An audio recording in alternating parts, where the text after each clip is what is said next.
بسم اللہ الرحمن الرحیم۔ السلام علیکم، کیسے ہیں آپ سب؟ انشاءاللہ سبھی ٹھیک ہوں گے اور اللہ کی رحمتوں کے سائے میں ہوں گے۔ آج انشاءاللہ ہم عورتوں کے حقوق کے بارے میں بات کر رہے تھے، جس کا تیسرا سلسلہ آج ہے۔ تو آج جو بیویوں کا تیسرا حق ہے اس کے متعلق بات کریں گے۔ بیوی کے ساتھ حسن سلوک سے پیش آنا، یہ بیوی کا حق ہے۔ اچھے اخلاق سے پیش آیا جائے، اسے بچوں کے سامنے ذلیل نہ کیا جائے، گھر کی دیگر خواتین کے سامنے اس کی عزت بڑھائی جائے۔ نبی کریم صلی اللہ علیہ وآلہ وسلم کا ارشاد ہے کہ تم میں سے مکمل ایمان والے وہ لوگ ہیں جن کے اخلاق بہترین ہوں، اور تم میں سب سے بہتر وہ لوگ ہیں جن کا اپنی بیویوں کے ساتھ اچھا سلوک ہے۔ ایک اور حدیث میں ہے، نبی صلی اللہ علیہ وآلہ وسلم نے فرمایا ہے کہ اچھے اخلاق کو کمال ایمان کی علامت قرار دیا ہے، اور بیوی کے ساتھ بہترین سلوک کو سب سے بہتر ہونے کی علامت بتایا گیا ہے۔ اللہ تعالی ہم سب کو حدیث کے مطابق نبی کریم صلی اللہ علیہ وسلم کی پیروی کرتے ہوئے زندگی گزارنے والا بنائے، آمین۔ آج انشاءاللہ سورۃ الاعراف کی آیت نمبر 16 سے سٹارٹ کریں گے۔ اعوذ باللہ من الشیطان الرجیم، بسم اللہ الرحمن الرحیم۔ بولا، اچھا تو جس طرح تو نے مجھے گمراہی میں مبتلا کیا ہے، میں بھی اب تیری سیدھی راہ پر۔ آیت نمبر 17، ان انسانوں کی گھات میں لگا رہوں گا، آگے اور پیچھے، دائیں اور بائیں، اور ہر طرف سے ان کو گھیروں گا، اور تو ان میں سے اکثر کو شکر گزار نہ پائے گا۔ اس کی تفسیر ہے، یہ وہ چیلنج تھا جو ابلیس نے خدا کو دیا۔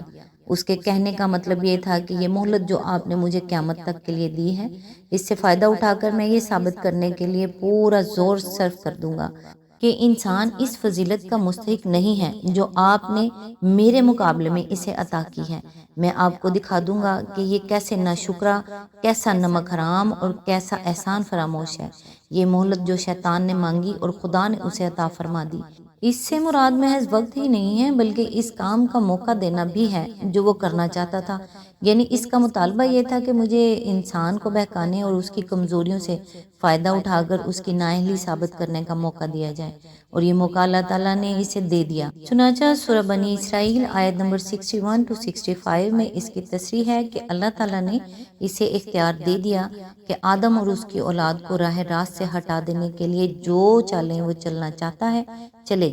ان چال بازیوں سے اسے روکا نہیں جائے گا، بلکہ وہ سب راہیں کھلی رہیں گی جن سے وہ انسان کو فتنہ میں ڈالنا چاہے گا۔ لیکن اس کے ساتھ شرط یہ لگا دی کہ اِنَّ عِبَادِی لَیْسَ لَکَ عَلَیْہِم سلطان، یعنی میرے بندوں پر تجھے کوئی اقتدار نہ ہوگا۔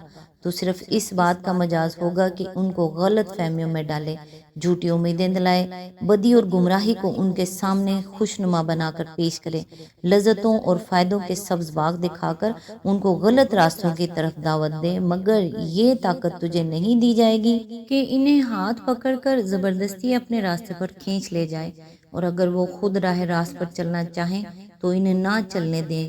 یہی بات سورہ ابراہیم آیت 22 میں فرمائی گئی ہے کہ قیامت میں عدالت الہی سے فیصلہ صادر ہونے کے بعد شیطان اپنے پیروں انسانوں سے کہے گا، وَمَا كَانَ لِيَ عَلَيْكُم مِّن سُلْطَانٍ إِلَّا أَن دَعَوْتُكُمْ فَاسْتَجَبْتُمْ لِي فَلَا تَلُومُونِي وَلُومُوا أَنفُسَكُمْ۔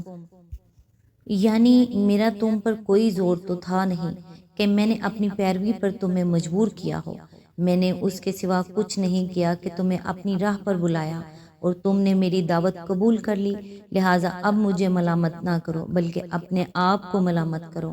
اور جو شیطان نے خدا پر الزام عائد کیا ہے کہ تو نے مجھے گمراہی میں مبتلا کیا، تو اس کا مطلب یہ ہے کہ شیطان اپنی معصیت کی ذمہ داری خدا پر ڈالتا ہے۔ اس کو شکایت ہے کہ آدم کے آگے سجدہ کرنے کا حکم دے کر تو نے مجھے فتنے میں ڈالا اور میرے نفس کے تکبر کو ٹھیس لگا کر مجھے اس حالت میں مبتلا کر دیا کہ میں نے تیری نافرمانی کی۔ گویا اس احمق کی خواہش یہ تھی کہ اس کے نفس کی چوری پکڑی نہ جاتی، بلکہ جس پندار غلط اور جس سرکشی کو اس نے اپنے اندر چھپا رکھا تھا اس پر پردہ ہی پڑا رہنے دیا جاتا۔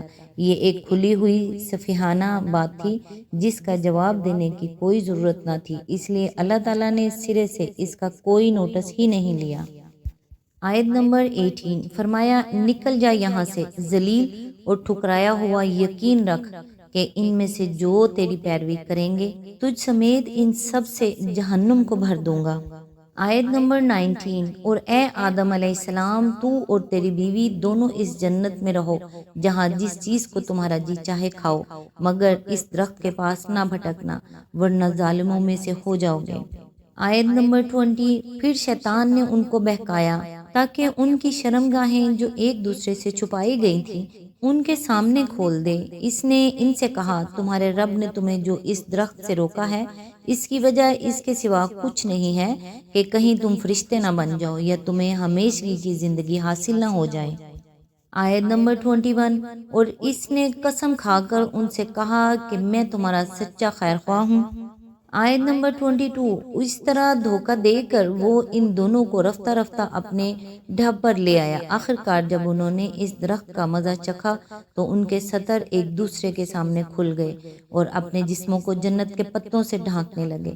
تب ان کے رب نے انہیں پکارا، کیا میں نے تمہیں اس درخت سے نہ روکا تھا اور نہ کہا تھا کہ شیطان تمہارا کھلا دشمن ہے؟ آج تک کے لیے اتنا ہی، نیکسٹ انشاءاللہ آیت نمبر 23 سے سٹارٹ کریں گے۔ تب تک کے لیے دعاؤں میں یاد رکھیے گا۔ اللہ حافظ۔